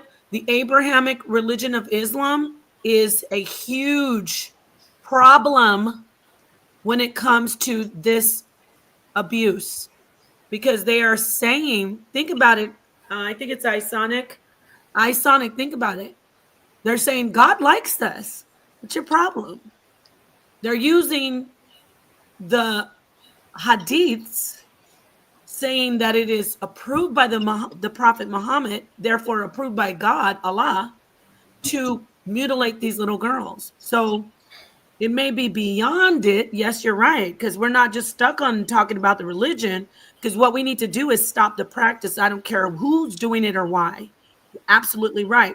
But we must focus on the fact that people are the reason people continue to do it. You heard what that imam or the leader said. Did you guys hear him? He was very blatant about it. He's like, I don't care if they say it's good or not.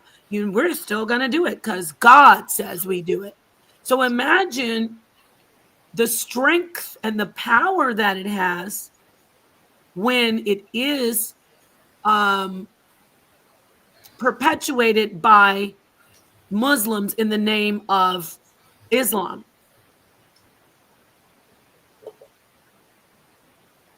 Okay. Let me see. We would have gotten to this portion where you talk about it if you would. I needed to lead with the Islamic facts like I just did, and then I wanted it's good for people to hear, the other side and the history.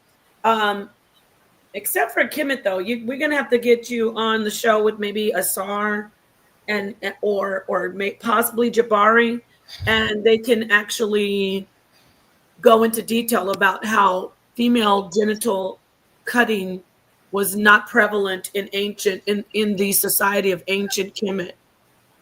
I want to do that now. Yeah, I would like to do that because all right. So can you see this right here? Hold on, let me show you this. All right. So this is just the abstract of this is let me see. Right, Tahuti, it is sanctioned. It's there's Sharia law in a lot of these countries, and they follow the hadiths in these countries when it comes to Sharia law. That's why also in these countries, some of these men can in Iran they can marry infants, y'all. Okay, so female circumcision is a long-standing practice of. Let me zoom in. So can you see it? Yes. All right, let me do this to make it even more. Okay, somebody's knocking. I gotta get my door, but I'm listening. Keep talking. Keep talking. Okay.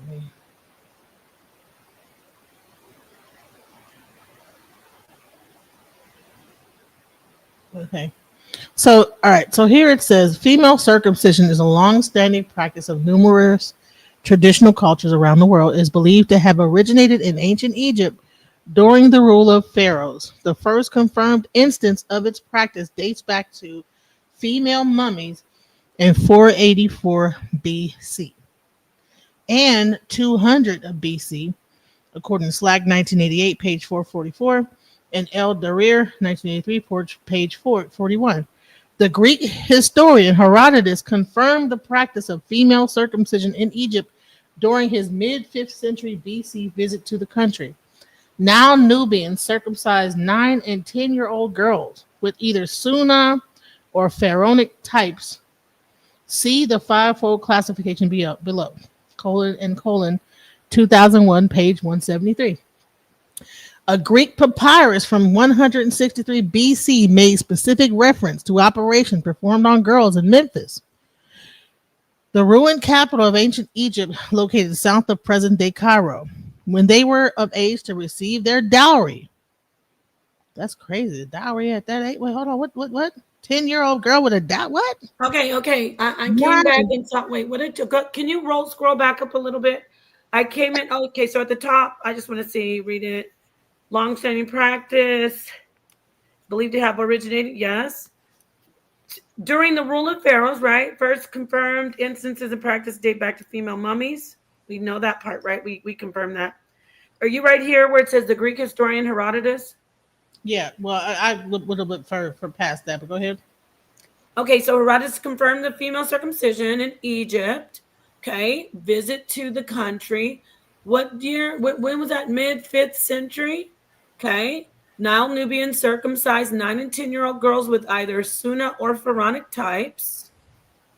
When is that? Is that's still 5th century? Well, that's when he was there. Yeah. Visit to the country. Oh, no, okay, wait. Circumcision in Egypt during the mid 5th century, okay, when he had his visit to the country. Nile Nubians circumcised 9 and 10-year-old girls with either Sunna or Pharaonic types. What is Suna? Or I gotta see that. That's the same thing that was said before, the Sunna thing. I don't know. We got to find out because remember the brother explained what Sunna meant. The guy actually said that as far as the circumcision, the Muslim leader. A Greek papyrus from 163 BC made specific reference to operations performed on girls in Memphis, the ruined capital. Okay. When they were of age to receive their dowry. The Greek geographer Agatharchides, Greek geographer Agatharchides of I don't know how to say that, Netus, also reported that the practice of excision was prevalent among tribes on the west coast of the Red Sea. Okay. Strabo reported the ritual practice of female circumcision when he visited Egypt in 25 BC. More specifically, Strabo distinguished, quote, between the operation of circumcision and excision. Okay. They flushed the wound with hot water, bound and strapped her legs with cotton cloth, lifted her from the ground to a low-lying angarib, which is a low-lying wooden bed strung with cattle hide. Her mother held her head, comforting her as best she could. Don't cry, she said. But the girl wept and wept for an hour or more. The flesh had since been buried, and dampness on the ground was the only sign of the blood which had flowed so freely. A little later, I was pressed further about my thoughts on circumcision, but all I could say was that it was not something familiar to my culture and that I was not sure I had understood what had happened. But just as I struggled to understand why it is necessary to move your young girl's genitalia, so they appeared mystified and astonished that the operation is not performed on girls in England. How can a girl find a husband? So when was this? Strabo. I've heard of Strabo many times. I don't pretend to know. I heard people talk about Strabo, but let's see era or time he was around. Strabo was born in affluent. Okay, that's Christian, right? He's Greek. Yeah.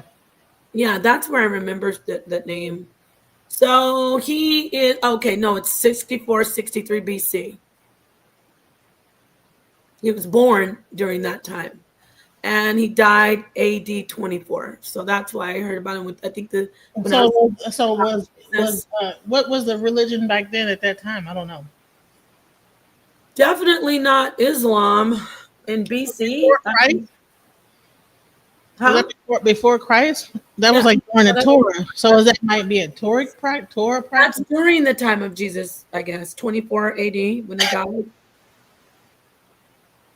Jesus was died allegedly, if you are a subscriber of the New Testament, which I am. No, he's at Egypt 25 BC. That's before Christ. That's when he was born, right? No, that's before BC is before Christ. Right? Oh, did I see AD? I thought. No, it says 25 BC. No, it said he died AD 24. But he saw it in BC. Oh, I wasn't looking back at that. He reported the practice when he visited Egypt in 25 BC. Yes, that's in the paper. I thought you were asking me about him in general. So he died in 24 AD. The paper says when he saw it. Yeah, this was way before Christ. So this paper, why did you stop sharing it? The paper you shared, Well, here I can. are you saying that that would prove that the women of the population of ancient Kemet got circumcised? Because this No, isn't. what you were saying show like dates and stuff like that. So I Oh yeah, okay. Well, yes, there was. We know there was female genital circumcision. We know that it was practiced for whatever for reasons before that. Christ sounds like Oh yeah, way before Christ. What is that? before Islam. 25 BC.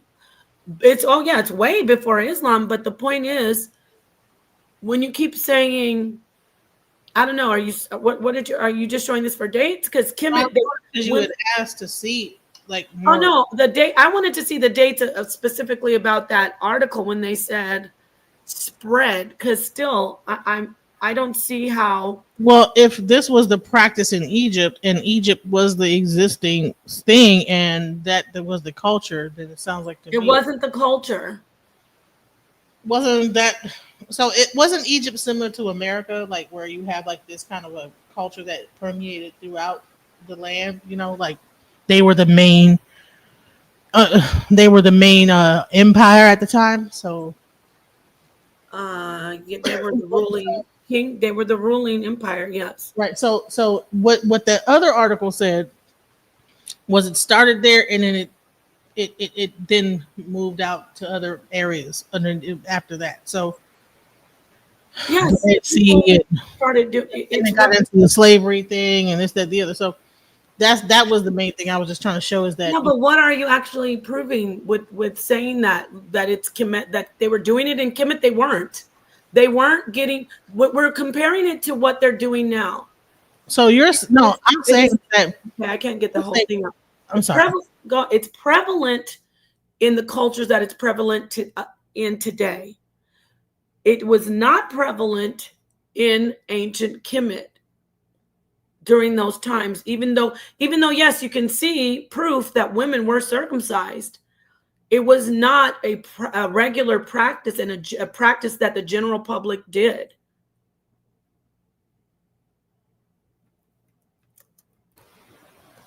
I want to like talk to some people to find out some people that know about Egypt and so I don't really know.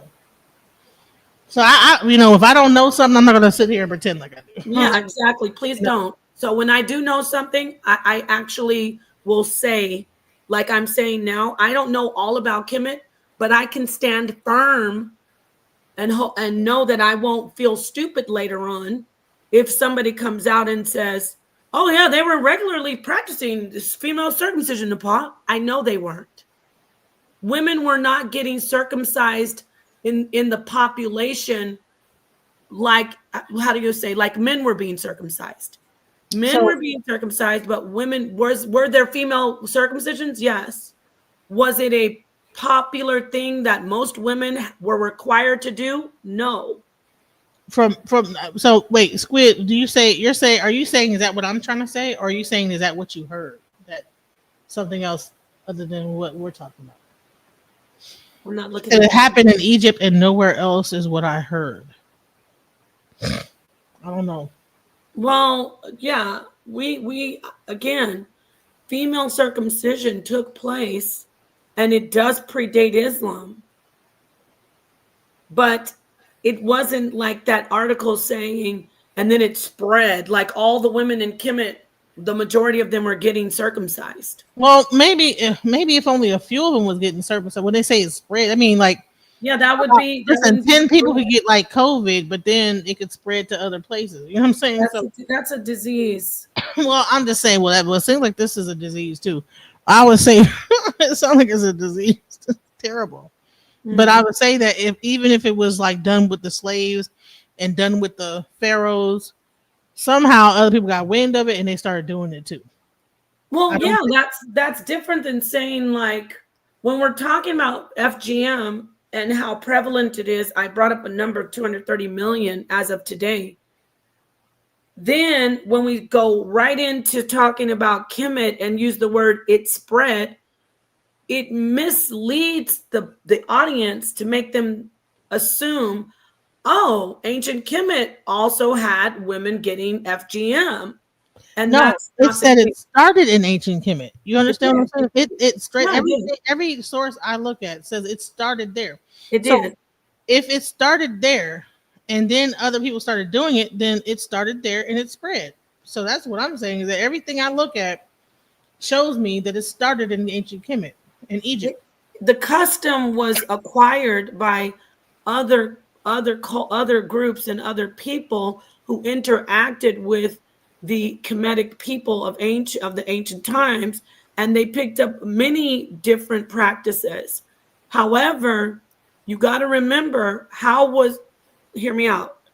In ancient Kemet, what was the purpose of the FGM compared to, let's say someone who, if I'm looking at someone who's following the netters, and they don't subscribe to a god that says women are whores if they have sex with more than one guy, and I say, oh, what y'all doing over there? Oh, well, we don't want the queen to get pregnant, and we don't want her going sleeping with anybody, and we want her to know this is how she is as a queen, so we do a circumcision on her in Kemet. Oh, okay, I'm a Muslim. I'm going to walk away and I'm going to go to my people and say, you know what we should do?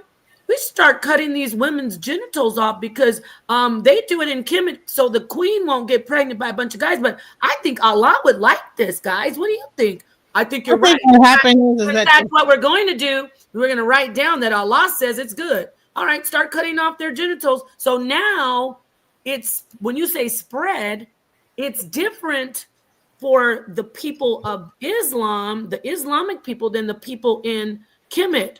Only a select group of women and less women are being subjected to it. But if I'm following Islam and everybody's Islamic in my camp, all you women are getting your genitals cut off because God said so.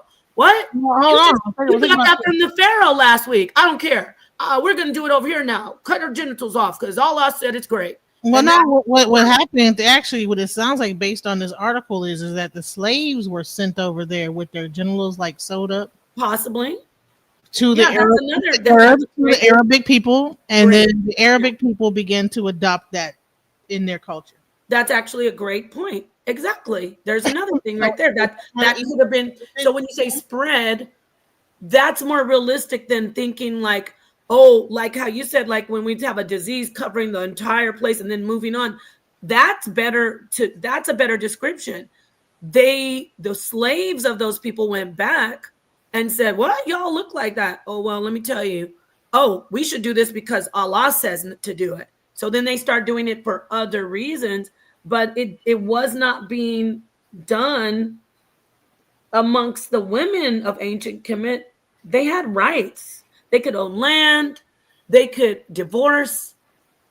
Why would they be required to cut their genitals off, right? Okay, so if pharaohs and slaves, those two classes of people had that done, and then you send a slave over to the Arab countries and different countries as slaves. That's plausible. Yeah. And then the people, okay, you know that, okay, they're slaves, so therefore if they end up, they're going to teach other people how to do it. You know what I'm saying? And that's what it sounds like to me, is that they spread this knowledge amongst as they went from place to place as slaves. And I would say similar to, I mean, even us over here, there's probably some practices that we pierce our kids' ears, not to like compare that to generalization, but we probably came over here, they probably wasn't piercing the ears. As a we always teach our kid, do it when they're young so it don't hurt, right? As bad. So they forget the pain, so to speak. But let me ask you this. Let me ask you a question. And that's what they believe. They say, okay, we do it real young with them, then they won't forget how painful it was or whatever. So think about it. So think about this. Like going back to Kemet and even coming right now modern. So in Kemet, if the women had power and they had rights to own land and they could get divorced and they could have sexual freedom, if that was the case, if somebody came to them with a knife talking about, all right, well, come on, lay up here and spread your legs, they're gonna be like, are you crazy? No. But same thing in America, modern, right? But what about remember you compared modern day America to Kemet. What about these countries that are unindustrialized?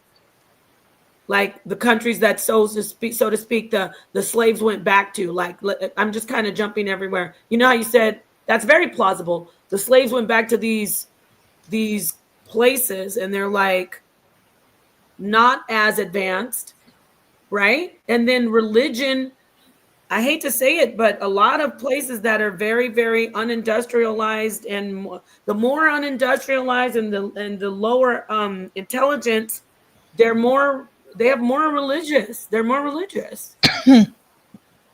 Sorry, y'all. So, and I just did a search. I said, okay. In ancient Kemet, the native name for Egypt, mummification was a sacred and elaborate practice originally reserved for royalty and the elite. Over time, it became accessible to a broader range of people. Here's a breakdown of who was mummified and why: pharaohs and royalty, nobles and high officials, priests and priestesses, wealthy commoners, sacred animals. So, if they had that service done, it was probably an elite thing to do. That once you got to a certain thing to become closer with God, you had to get rid of your sexual desires some way. That's I don't not know. right. No, you lost me. You were good until you said that. No, no, no, no, no, no, no, no. That So wasn't why would they then sew up their vagina after they become elite or like a pharaoh? okay. First off, remember I said that? I said it was probably an elite person. It was probably a princess or a pharaoh female because of politics. I would argue against what was stated in that from that lady, that they wanted to cut it off to get rid of their male side. Like, that doesn't make any sense. That's not even Kemetic culture. Like, they want to get rid of their male side. Why? If that was the case, then why did, wait, if that was the case, Bisexuality or something like if that. no, wrong. That's not Kemetic culture. If that was the case, then why would Hatshepsut and other female pharaohs wear the symbolic beard, and they would put on the male like it was like a beard that they would wear if they didn't want to have the male side of their actual body parts, which is ridiculous. So I argue against that with her, and I think I would have a good position. I do have a good position, but going back to what you just read, you solidified what I was saying when I told you it was most likely not the general public. It was someone in high position, someone with some type of status, starting first with a princess or the daughter of a pharaoh or a pharaoh herself, and then going down. So then that was done for political reasons, to ensure that she didn't make a mistake, or a guy didn't come in and get her pregnant so he could get a power position politically. So that isn't the general population, and it has nothing to do with trying to be closer to the gods or the netters, because that would be against Kemetic spirituality to mutilate your body just because you think that you might be having some type of male side.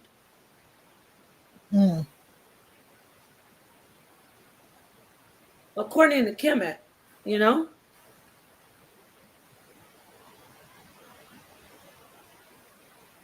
Are you there?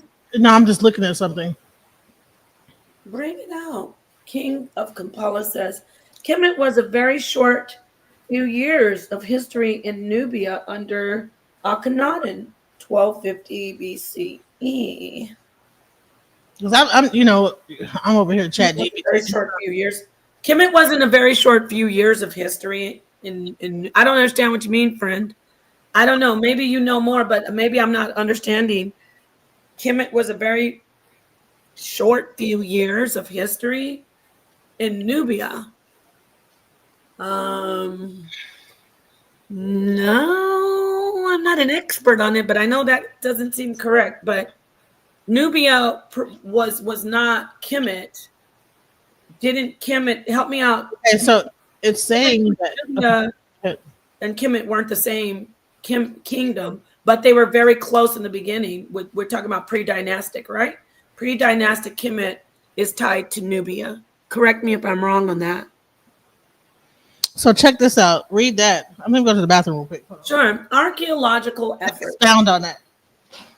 Okay. Some female mummies, non-royal context in Nubia, Sudan, or rural Kemet show pelvic scarring consistent with FGM. particularly in fibulation.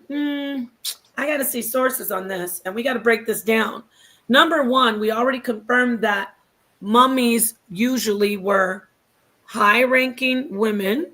Mummies were possibly dignitaries, royalty, the wealthy. So we already know that FGM, we've already said FGM would be possible or plausible, I should say, with those particular people. As far as pelvic scarring, I'd have to see more on that because pelvic scarring. It's a study by the anthropologist Rose. So I'm not saying she's wrong, but I still have to get more facts on that, like consistent. Okay, so that she's saying that there was. She's saying that they were mutilated, but they were mummies, right? So it says, but no royal mummies from Egypt itself have confirmed evidence. So this information that you're presenting here contradicts the information that you presented previously, because it actually did say, right, it was pharaonic era, and it alluded to the fact that regardless if they were royal or not, they still, when we see they were mummified, we know that they had money, they had wealth, they had power. That alone right there, them saying mummies, the regular schmegular person in the community, in Kemet, in the general population, wasn't just, everybody wasn't mummified.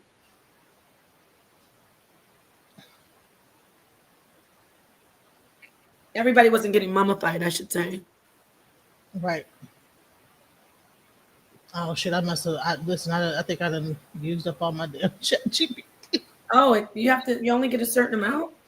I paid. I've been ChatGPT in my ass off it. That's it. Oh wow! You have to go cold turkey now. Oh no! I need you. Can anybody lend me some ChatGPT for the month? I just need my ChatGPT fix. Right? Like, are you addicted to it or something? Because you sure are into it. I'm ChatGPT in my ass. So I be talking to it and everything. Oh, that's just you. You might need to go. Let me make sure I don't want you to end up as a castaway. But you know what? I gotta find out like what the source is. Sometimes it can. But I always say show sources. I don't just take it for its word. Oh, that's good that you ask it to show sources. It still can make you look. It will sometimes mess you up, though. It's not always correct. Right. Quite often, it's not correct, or quite often it's just ambiguous and it's too broad. Right. But I don't mind you using it.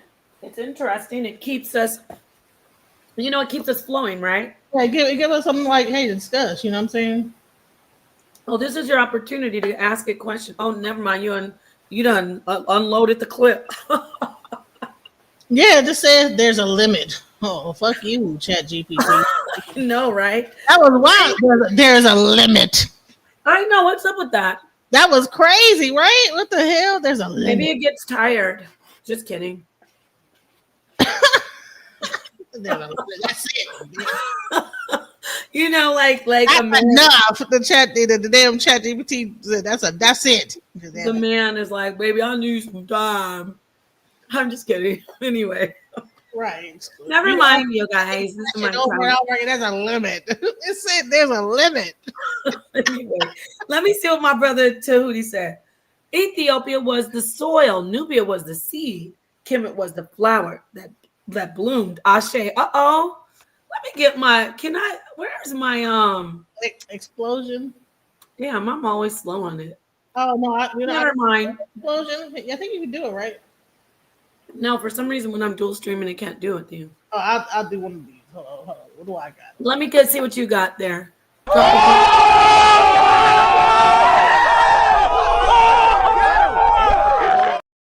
I like that one. Hey, let's see what our sister Cinta Phoenix says. She's better than ChatGPT. I'm not gonna lie. I promise you. I don't know why nobody want to come up and give us some enlightenment, especially people that they like to listen. They're probably out doing something, laying in bed with their loved ones. Whitfield, like, okay, let me see. Ooh, stop it. What is this? Oh. Ancient. What did she say? Who said? Hold on. Oh, ancient Kemet reigned supreme in the planet for 3,000 years. Stop playing with Kemet. I know that's right. Let me see what the Center Phoenix said. The last, I think it's like up. Wait, 1, 2. Oh, I'm behind in the comments. I didn't look at them.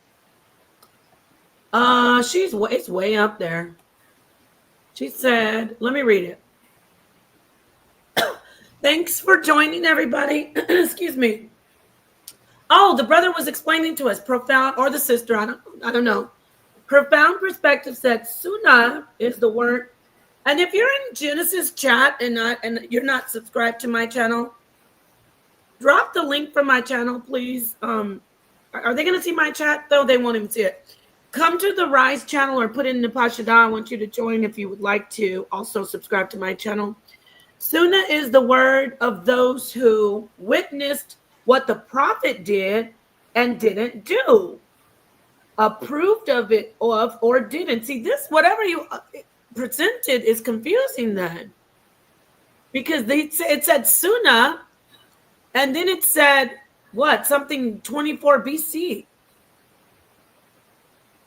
So how could it be a Sunnah of Islam if it's before Islam? That don't make no damn sense. All right, so let me read. I wanted to read this of Ascent to Phoenix. Ascent to Phoenix. The Ascent of the Phoenix. Let me see. What are you doing? Let me go up. Where is it? Are you moving the chat? No, I haven't done anything. Oh, that's me then. Where is her comment? I shouldn't have scrolled. I should have just read it. Oh, well. Oh. Nobody likes me on panels. Why? Come on in, King Kampala. We like you. I will not stop you from spreading your knowledge. I can't see it, but the sister was saying something, and I wanted to read it, but I don't even see it now. That's crazy. I can't even see it. What is it?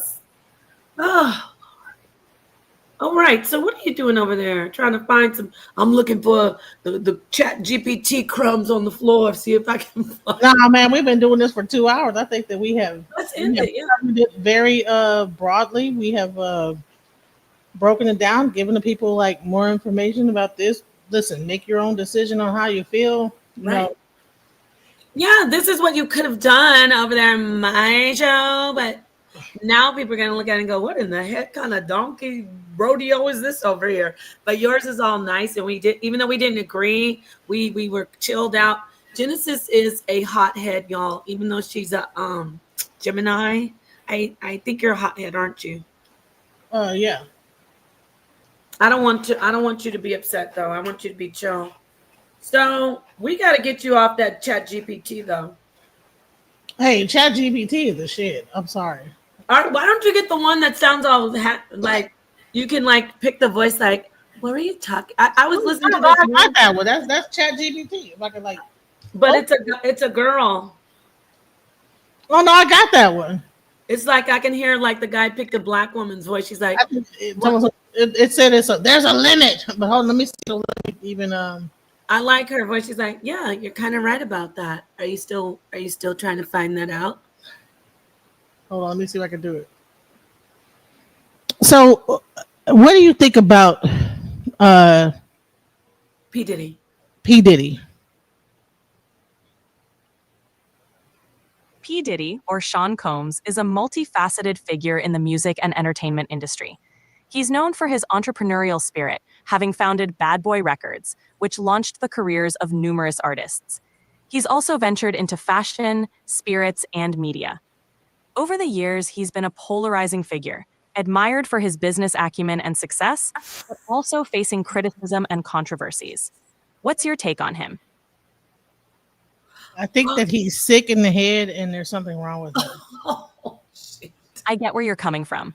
He's definitely been involved in a lot of controversies and faced some serious accusations over the years. it can make you question a lot about his character and mental state. It's a complex situation where his public persona and personal actions don't always line up. Ask Thank if you for he's sharing your innocent. thoughts.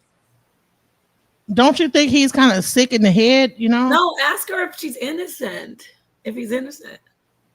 Yeah, I understand what you mean. Some of his actions and the controversies he's been involved in definitely raise concerns about his mental and emotional state.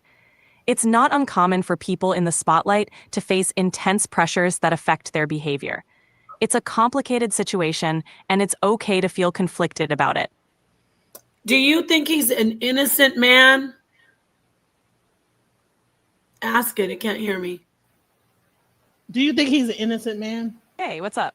Feel free to ask me. Hi there. Nice to Take- meet you. take your subject. I'm excited. Hello. Is Nope. Hi there. I just want to share how thrilled Nope. I am to work with Hey, it's great to meet you. Hell no. How's your day going? Hey there. I've got Nope. a really great feeling about it. Hi, glad to meet you. No. Hey, how's it going? I'm looking forward to working together. Man, Let's maybe. figure out where to start. I like that What's one. on your mind? He sounds calm. Okay, so see how they're. I want to see if ChatGPT will say that they think that Diddy is innocent. Do you think that Diddy is innocent of all charges when it comes down to his RICO case? From what's been reported, the case against Diddy seems pretty serious, with a lot of evidence and testimonies coming out. It's hard to say definitively whether he's innocent or guilty without all the facts and a fair trial, but it definitely looks like he's in a tough spot. Ultimately, it's up to the legal system to determine the outcome based on the evidence. Okay, that's enough for me. I don't want to get into this. You know what she's trying to do, y'all. You ever had a friend like, come on and try these drugs? I don't want any more of these. Hey, I'm done. Do you think that Diddy should get off? Do you think he deserves to be released with all the bad things he's done? It's a tough question. Everyone deserves a fair trial and due process, no matter what they're accused of. If he's found guilty of serious offenses, then he should be held accountable for his actions. But until then, it's important to let the legal process play out and ensure justice is served fairly. Right. I like his voice. It's calming. Red Squid X-File said, y'all are pointing out the flaws in AI. Yes, definitely. Right. Let's close this down. Absolutely. Oh. It's all about ensuring that justice is fair and based on the facts. We'll have to see how everything unfolds. So what are the flaws in AI? AI definitely has its share of flaws. One big issue is bias. AI systems can reflect or even amplify biases present in the data they're trained on. They can also struggle with understanding context or nuance, leading to errors or misinterpretations. Additionally, there are concerns about transparency and accountability, as it's not always clear how AI systems make decisions. And of course, there's the risk of over-reliance on AI, which can lead to issues if the technology fails or behaves unpredictably. Let me ask a question. Ask him this. Do you know that you have a voice that sounds like a black male? Ask him that. A black man. Do you know that you have a voice that sounds like a black man? I appreciate you letting me know how I come across. My voice is just a default setting and doesn't represent any particular background or identity. Liar. If you prefer a different tone or style, just let me know. Wow. Wait. You talk like a hip hop artist, like you're like. No. Listen, I want to say something. Notice that he I said. can switch it up and keep it more real and relatable. Just let me know what vibe you want, and I'll roll with it. No, check it out. Wait. You notice that he said I can change it if you want. Cool. Like I've got you.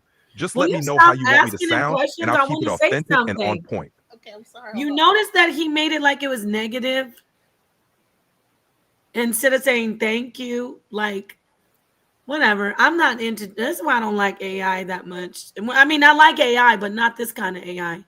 I don't like this kind of AI. I like other useful. So tell me about the Diddy trial in a hip hop way. And after this, I'm gonna close out. Okay.